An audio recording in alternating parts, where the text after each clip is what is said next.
22절까지를 침묵소리로 봉독하겠습니다. 가뭄에 대하여 에레미야에게 임한 여호와의 말씀이라.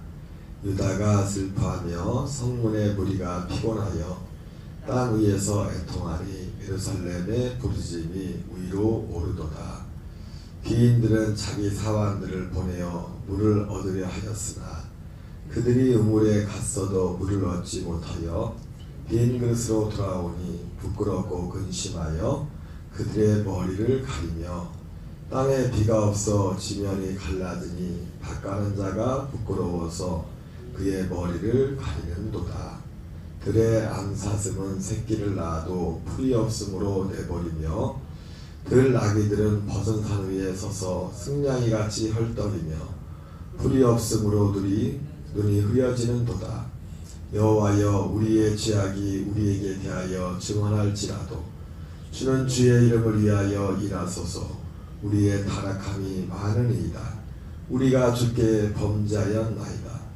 이스라엘의 소망이시오 고난당한 때의 구원자시여, 어찌하여 이 땅에서 거류하는 자같이 하룻밤을 유숙하는 나그네같이 하시나이까. 어찌하여 놀란 자 같으시며 구원하지 못하는 용사 같으시니까. 여호와여, 주는 그래도 우리 가운데 계시고 우리는 주의 이름으로 일컬음을 받는 자이오니 우리를 버리지 마옵소서. 여호와께서 이 백성에 대하여 이와 같이 말씀하시되 그들이 어그러진 길을 사랑하여 그들의 발을 멈추지 아니하므로 여호와께서 그들을 받지 아니하고 이제 그들의 죄를 기억하시고 그 죄를 벌하시리라 하시고, 여호와께서 또 내게 이르시되 너는 이 백성을 위하여 복을 구하지 말라. 그들이 금식할지라도 내가 그 부르짖음을 듣지 않으겠고 번제와 소제를 들을지라도 칼과 기근과 전염병으로 내가 그들을 멸하리라. 이에 내가 말하되 슬프도소이다. 주 여호와여, 보시옵소서. 선지자들이 그들에게 이르기를 너희가 칼을 보지 아니하였고 기근은 너희에게 이르지 아니할 것이라. 내가 이곳에서 너희에게 확실한 평강을 주리라 하나이다. 여호와께서 내게 이르시되 선지자들이 내 이름으로 거짓 예언을 하도다. 나는 그들을 보내지 아니하였고 그들에게 명령하거나 이르지 아니하였거늘 그들이 거짓 계시와 점술과 헛된 것과 자기 마음의 거짓으로 너희에게 예언하는도다. 그러므로 내가 보내지 아니하였어도 내 이름으로 예언하여 이르기를 칼과 기근이 이 땅에 이르지 아니하리라 하는 선지자들에 대하여 여호와께서 이와 같이 말씀하셨노라. 그 선지자들은 칼과 기근에 멸망할 것이요 그들의 예언을 받은 백성은 기근과 칼로 말미암아 예루살렘 거리에 던짐을 당할 것인즉 그들을 장사할 자가 없을 것이요 그들의 아내와 아들과 딸이 그렇게 되리니 이는 내가 그들의 악을 그 위에 부음이니라. 너는 이 말로 그들에게 이르라. 내 눈이 밤낮으로 그치지 아니하고 눈물을 흘리니 이는 처녀딸 내 백성이 큰 파멸 중한 상처로 말미암아 망함이라. 내가 들에 나간즉 칼에 죽은 자요 내가 성읍에 들어간즉 기근으로 병든 자며 선지자나 제사장이나 알지 못하는 땅으로 두루 다니는도다. 주께서 유다를 온전히 바라시나이까.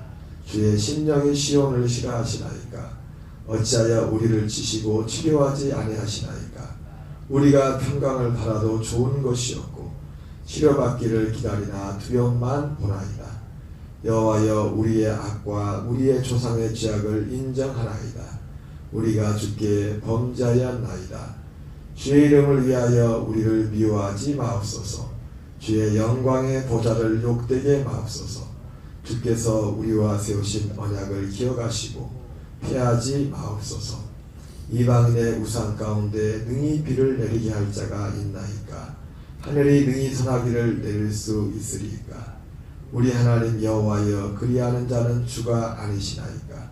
그러므로 우리가 주를 앙망하옵는 것은 주께서 이 모든 것을 만드셨음이니이다 하니라. 아멘.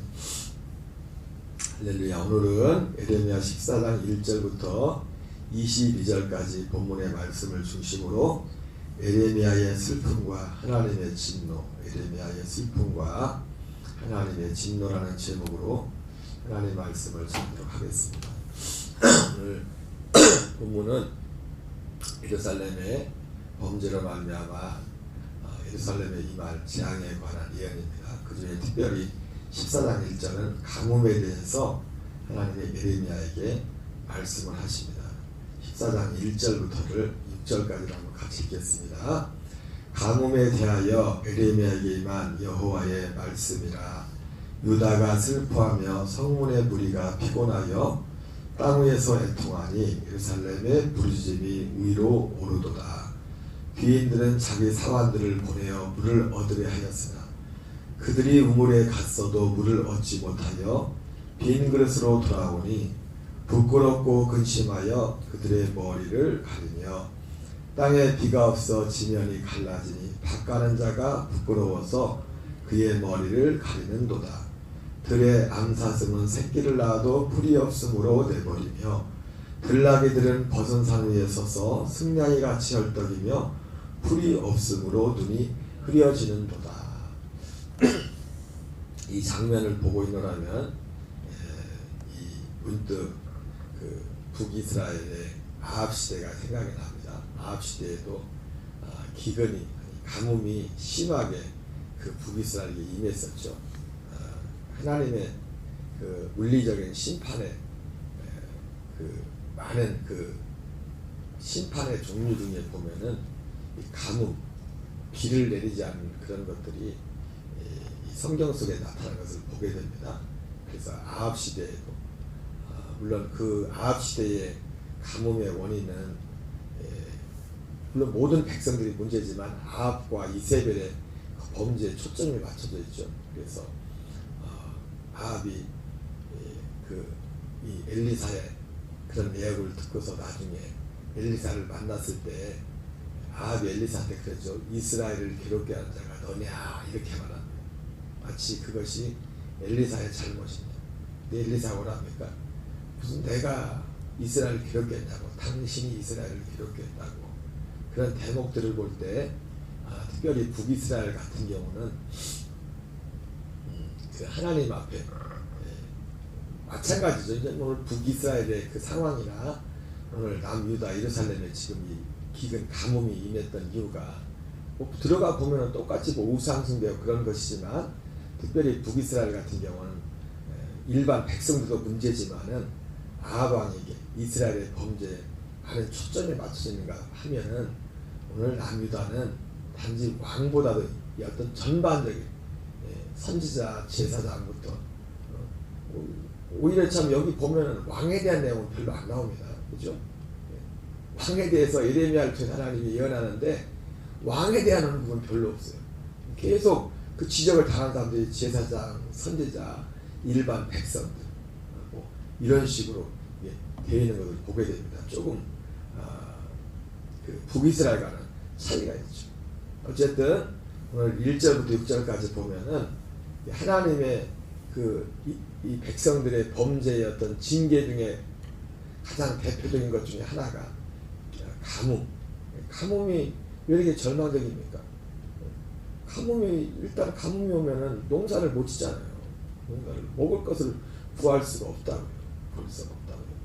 우리 작년에도 우리나라 뭐 강원도 쪽에 가뭄이 왔는데도 뭐 먹을 게 많이 요즘은 뭐 다른 데서 구해올 수 있음에도 불구하고 그 물이 없으니까 모든 게 막 올스톱들 때문에 되지 않습니까? 어쨌든 하나님의 징계 중에 사람의 손을 어떻게 할 수 없는 문제가 물이 없으면 보통 문제가 아니에요. 보통 우리나라도 어떤 면에서 물 부족 국가죠. 몇 년 전에 우리도 저기 주암 때문에 크다 말라가지고 굉장히 걱정을 많이 했다. 지나가다 보면 요즘은 그래도 물이 많이 차 있더라고요. 자, 여기에 대해서 에레미야가 이제는 중복이다 합니다. 7절부터 9절을 보면은 같이 읽겠습니다. 여호와여 우리의 죄악이 우리에게 대하여 증언할지라도 주는 주의 이름을 위하여 일하소서. 우리의 타락함이 많으니이다. 우리가 주께 범죄하였나이다. 이스라엘의 소망이시여 고난당할 때 구원자시여 어찌하여 이 땅에 거류하는 자같이 하룻밤을 유숙하는 나그네같이 하시나이까. 어찌하여 놀란 자 같으시며 구원하지 못하는 용사 같으시니까. 여호와여, 주는 그래도 우리 가운데 계시고 우리는 주의 이름으로 일컬음을 받는 자이오니 우리를 버리지 마옵소서. 9절까지 7절부터 9절에는 이 가뭄에 대해서 예레미야가 하나님 앞에 중보 기도하는 내용입니다. 근데 이 7절부터 9절 내용도 보다 보면 마치 모세의 중보 기도가 기억이 나요. 모세가 이스라엘 백성이 애굽을 나와서 시내산에 이르렀을 때 모세가 시내산에서 40일 동안 내려오지 않으니까 그들이 아론을 충동해서 이제는 우상을 금송아지를 만들지 않습니까? 거기서 하나님이 대단히 진노하셨습니다. 그래서 하나님이 그들을 다 매가려고, 그래서 하나님이 모세한테 뭐라고까지 말하는, 야, 다 죽이고 너하고 둘이만 가자. 그렇죠. 그때 모세가 대답을 잘했어요. 예, 그렇게 그랬으면 큰일 날 뻔했어요. 모세가 뭐라고 합니까? 하나님, 그러지 마시라. 그러면서 모세가 했던 중보했던 기도 내용 중에 하나가 뭐냐, 이 비슷한 기도 내용. 하나님 여기서 다 죽여버리면 이방 사람들이 뭐라고 하겠어요? 하나님의 이름으로 얘들 우리 민족을 데리고 나왔는데 저 신이 애굽에까지 더 데리고 나왔는데 가나안 땅까지 데리고 갈 능력이 없어서 그런가 보다. 그래 하나님 그러시면 안 된다고. 그런 이유로 기도를 하죠. 그래서 오늘 이 14장 7절 이하도 이 예레미야의 중보 기도도 보면 그런 내용이에요. 기도의 핵심을 보면 여호와여, 우리의 지약이 우리에게 대해 증언할지라도 주는 주의 이름을 위하여 일하소서. 우리의 타락함이 많으니까. 우리가 죄가 많아도 주의 이름을 위하여 일하달라고. 이스라엘 백성들이 망하면 하나님 이름이 어떻게 되냐고. 저 무능한 신이구나. 아무 능력도 없구나. 그냥 그러고 그런 신이었네. 마치 그러면서 이스라엘의 소망이시오 고난당한 때 구원자시오 어찌하여 이 땅에서 거량한 자같이 하룻밤을 유숙하는 나그네같이 하시나이까. 아무것도 할 수 없는 무능한 하나님인 것처럼. 어찌하여 놀란 자 같으시며 구원하지 못하는 용사 같으시니까. 참 우리가 그런데 사실 결론적인 말씀 같지만 어제도 그 말씀을 드렸지만 오늘 내용이 지금 하나님이 말씀하시고 거기에 대해 예레미야가 거기에 대해서 또 대답하고 기도하고 또 하나님이 말씀하시고 대답하고 기도하고 이런 내용이 계속 돼 있거든요. 그리고 마지막에도 예레미야의 중보 기도로 마지막이 끝나요. 근데 사실은 이 예레미야서를 보면 이런 내용들이 보니까 지금 구조가 계속해서 하나님 말씀하시고 하나님과 어떻게 보면 예레미야와 어떻게 대화하는 대부분 그런 내용들이에요. 대화 아니면 예레미야가 하나님과 기도하는 거죠. 기도가 대화니까. 하나님 이렇게 말씀하니까. 오늘 오늘 7절 9절도 하나님의 말씀에 대해서 예레미야가 하나님 앞에 기도하는 거지 않습니까? 구하는 거. 하나님 이러이러할지라도 주님의 이름을 위해서, 주님의 이름을 위해서 우리가 늘 잊지 말을 거 뭐냐면 우리에게 어떤 선한 일이 일어나고 하나님이 어떤 능력을 해야 한다면 그건 내가 잘해서 그런 게 아니에요. 하나님이 주의 이름을 위해서, 주의 이름을 위해서. 이걸 항상 기억. 그래서 다윗도 이걸 알았기 때문에 뭐라고 합니까? 주의 이름을 위하여 나를 의의 길로 인도하십니다. 다윗이 뭐라 합니까? 시편 1편에서 주의 이름을 위하여 의의 길로 인도하십니다. 의의 길로 인도하시는 이유가 내가 잘나서가 아니라 주님의 이름을 위하여. 근데 어쨌든 이 예레미야를 전체를 보면서 우리가 하나님에 대해서 오해하지 말겠어요. 많은 분들이 그런 얘기를 하죠. 그게 어떻게 인간에게 자기 욕심이지만은 전도하려면 우리가 하나님 전도하려면 우리가 부자이고 다 잘 돼야 되지 않아요. 맞는 말 같지만 거짓말이에요. 어떤 면에서는 맞지만 여러분 부자 되는 거하고 많이 가는 거하고 진짜 예수가 전해지는 거하고는 사실 의미가 없어요. 내가 부자 돼서 내가 건강해서 그것 때문에 누가 저거 보고 야 예수 믿자 했다면 교회 나오는 동기는 될 수 있겠지만 그것이 그 사람에게 생명을 주지 못합니다. 오늘 하나님의 목적은 사실은 오늘 에레미야가 이렇게 기도하지만 많은 에레미야의 기도가 나오잖아요. 그죠? 근데 이 에레미야의 기도가 응답된 게 하나도 없어요. 하나님 앞에 이렇게 기도했는데. 여기서도 하나님이 에레미야가 기도하고 마지막도 기도하고 계속해서 에레미야가 자기 백성을 위해 중보하는 기도의 내용이 나오는데 어제 말씀드렸지 않습니까? 가장 큰 원인이 뭐라고 했어요? 40년을 들어도 40년을 말해도 듣지 않으면 그 자리인 겁니다. 그 자리. 하나님은 변하잖아요. 하나님의 목적은 이방 민족들한테 하나님의 목적은 이방 민족들한테 봐라. 내가 이런 하나님이라고 이방 민족들이 하나님 자기 이름을 자랑하는 게 하나님의 목적이 아니에요. 자기의 택한 백성들이 하나님의 열매가 되는 게 하나님의 목적이라고. 그러니까 여러분 만약에 이방 신들한테 이방 신들이 볼 때 잠깐에 물론 마지막에 이제 이스라엘이 포로로 가서도 그 포로 지역에서 하나님께서 하나님의 이름을 그러니까 하나님은 스스로 일하셔요. 우리가 일하지 않아도 하나님 스스로 자기 자신의 능력을 나타내신다고요. 네? 사사시대 무렵에 사사시대에서 이스라엘의 왕이 세우기 전으로 넘어갈 때 실로 시대의 마지막 끝에 이스라엘 백성들이 블레셋과 전쟁하면서 법계 가지고 나가면 전쟁에 승리할 줄 알았잖아요.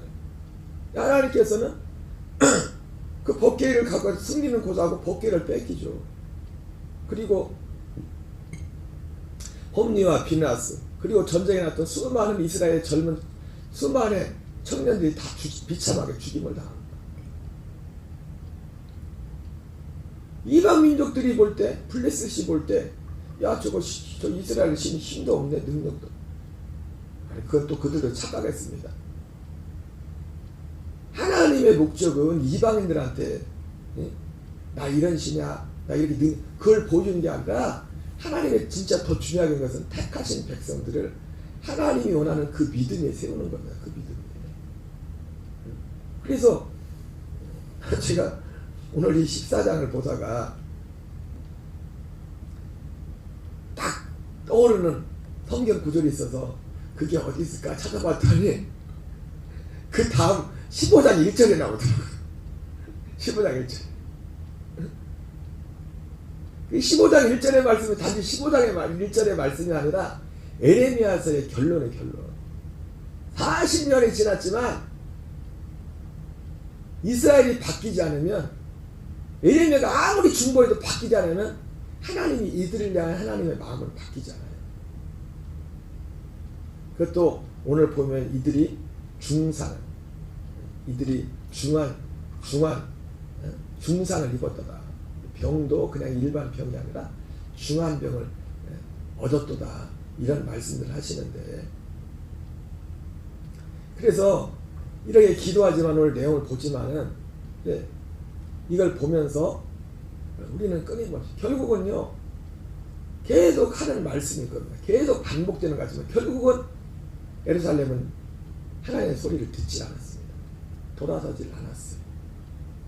그러니까 에레미야가 아무리 에레미야가 수없이 중보 기도하지만 하나님만 에레미야의 기도가 그대로 응답되지 않습니다. 응답된 게 거의 여기 예루살렘에 대한 기도가 하나도 응답되지 않았어요. 그 기도대로 되지 않았어요. 하나님은 당신의 주님의 이름을 위해서 일하십시오 했지만 주님은 일하지 않으셨다.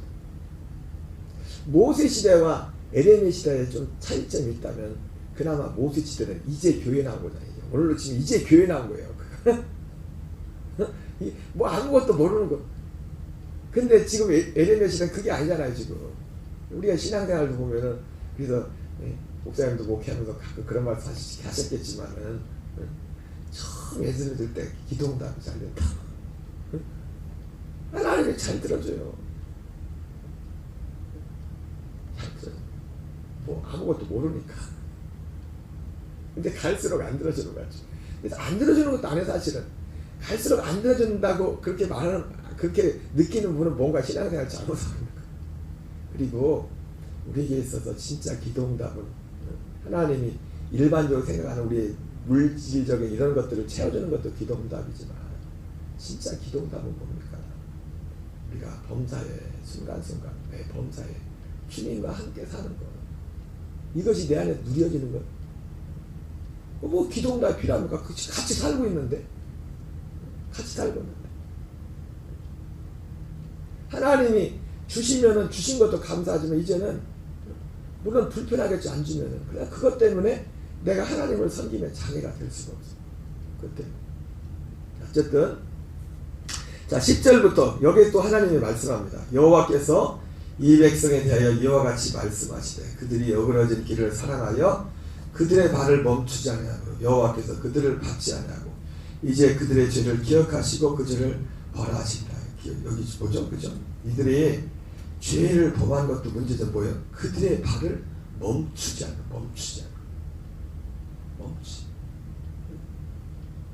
평생을 교회 나와도 그들의 가는 길을 멈추지 않아요.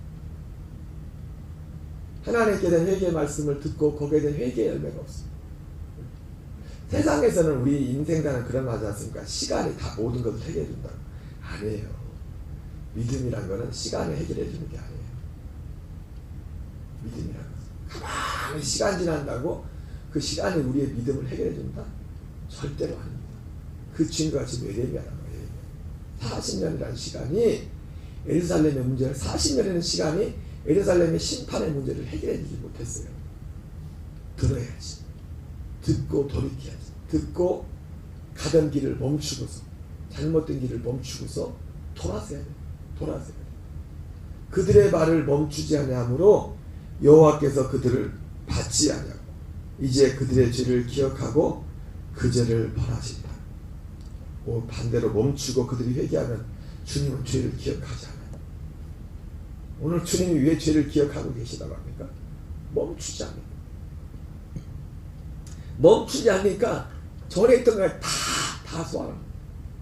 그러니까 멈추고 돌아서면 전에 지금 것뿐만 아니라 전에 것까지 하나님이 다 잊어버리시는데 멈추지 않고 멈춰도 돌아서지 않으면 이전에 했던 거 하나도 잊어버리지 않고 다 쌓아가지고 결국 예루살렘이 멸망의 원인이 가던 길을 멈추지 않아. 40년 동안을 말했지만 멈추지 않은 겁니다. 그 길을.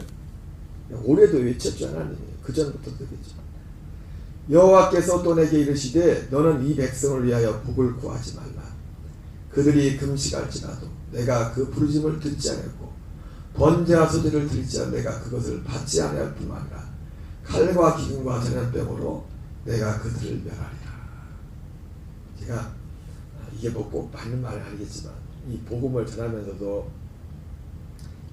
요즘 뭐 그런 얘기 잘 안 하지만은 구호처럼 많이 했던 말이 뭐냐면 기도보다 더 중요한 게 있다.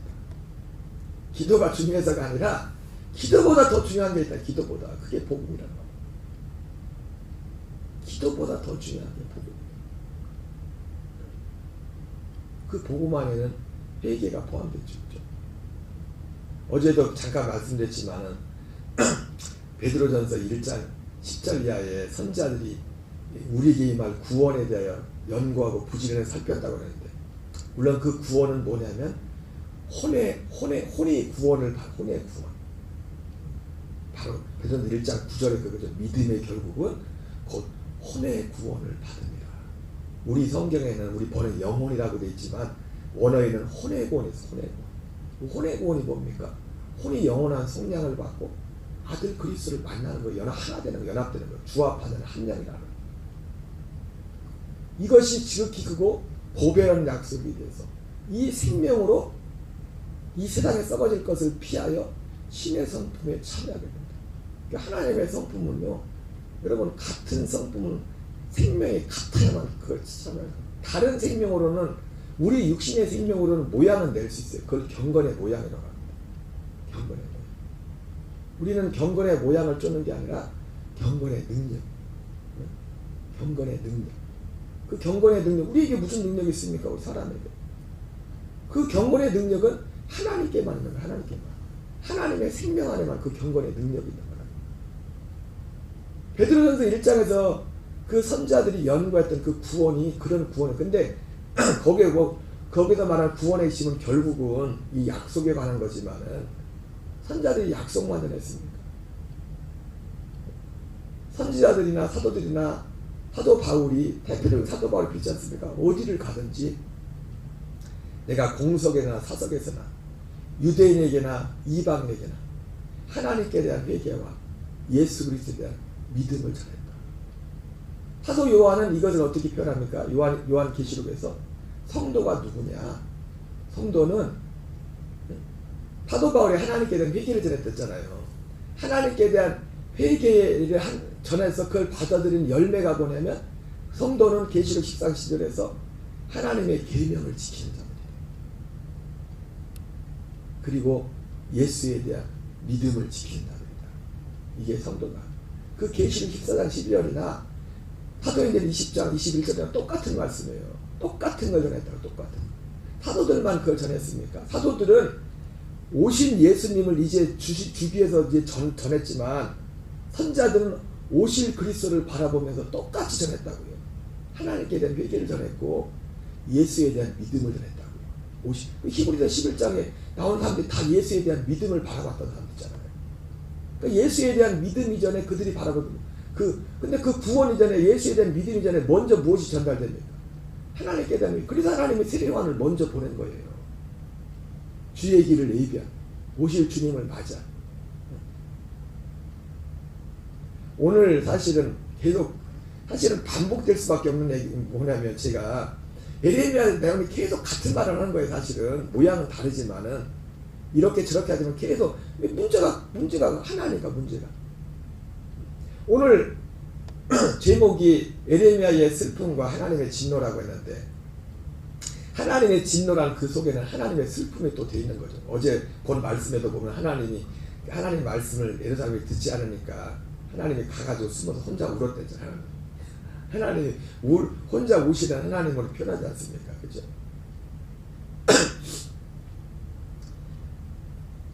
13절부터 보면은 그래서 이것이 가장 큰 문제죠.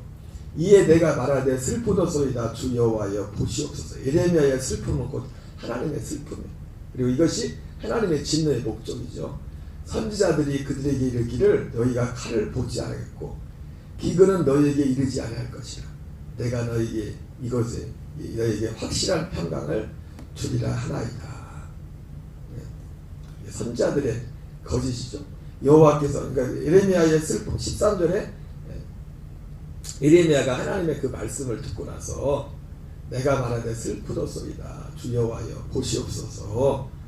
선지자들이 그들에게 이르기를 칼을 보지 않았고 기근은 너에게 이르지 않을 것이다.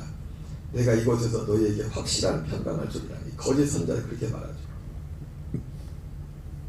이것이 에레미야의 슬픔이었고 14절에 여호와께서 내게 이르시되 선지자들이 내 이름으로 거짓을 예언하도다. 나는 그들을 보내지 않았고 그들에게 명령하거나 이르지 않았거늘 그들이 거짓 계시와 점술과 헛된 것과 자기 마음의 거짓으로 너희에게 예언한도다.